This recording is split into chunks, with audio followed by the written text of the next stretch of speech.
ഈശോ മിശിഹായ്ക്ക് സ്തുതിയായിരിക്കട്ടെ. പ്രിയ സഹോദര സഹോദരി, നിനക്ക് നല്ല ഒരു ദിവസം നേടി. ഈശോ നിൻ്റെ ജീവിതത്തെ സമർത്ഥമായിട്ട് അനുഗ്രഹിക്കട്ടെ. ഇന്ന് ഈശോ നിന്നോട് പറയുക, സ്വർഗസ്ഥനായ പിതാവിൻ്റെ വലിയ സ്നേഹം നിനക്കുണ്ടായിരിക്കണം. ദുഷ്ടരെയും ശിഷ്ടരെയും മേൽ ഒരേപോലെ മഴ പെയ്യിക്കുന്ന, നീതിമാന്യന്മാരുടെ നീതിരഹിതരുടെ മേൽ ഒരേപോലെ സൂര്യനെ കൊടുക്കുന്നു, യാതൊരുവിധ വ്യത്യാസമില്ലാതെ ഒരേപോലെ പെയ്തിറങ്ങുന്ന, ഒരേപോലെ സ്നേഹിക്കുന്ന വലിയൊരു ഹൃദയത്തിൻ്റെ ഉടമയാണ് ദൈവപിതാവ്. ആ സ്നേഹം, മാർജിനില്ലാത്ത, പരിധികളില്ലാത്ത ആ സ്നേഹം സ്വന്തമാക്കാനായിട്ടാണ് ഈ പ്രഭാതത്തിൽ ഈശോ നിന്നെ ക്ഷണിക്കുക. വചനം ഇപ്രകാരം പറയുന്നു.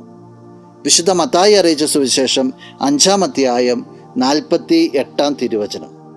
അതുകൊണ്ട് നിങ്ങളുടെ സ്വർഗസ്ഥനായ പിതാവ് പരിപൂർണനായിരിക്കുന്നത് പോലെ നിങ്ങളും പരിപൂർണരായിരിക്കുവിൻ. പിതാവ് പരിപൂർണനാ, നീ വിളിക്കപ്പെട്ടിരിക്കുന്ന പരിപൂർണതയിലേക്ക്, നീ പരിപൂർണതയുടെ അടയാളമായിട്ട് ശോഭിക്കുവാനായിട്ടാണ് നിന്റെ ദൈവം പറയുക. അതെങ്ങനെയാണ് സാധിക്കുക?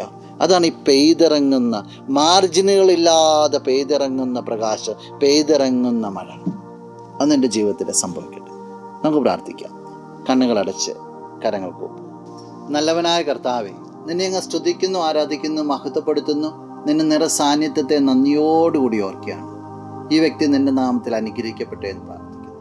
സകലവിധ നന്മകൾ കൊണ്ടും ഈ വ്യക്തിയെ നിന്ന് നിറയ്ക്കണം, ഇപ്പോഴും എപ്പോഴും എന്നേക്കും. ആമേൻ.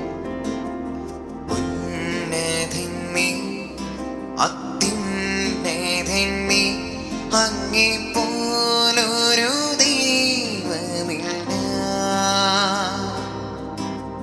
അത്ഭുതവാൻ അതിശയവാൻ നീ മാത്രമേ ദൈവമേ.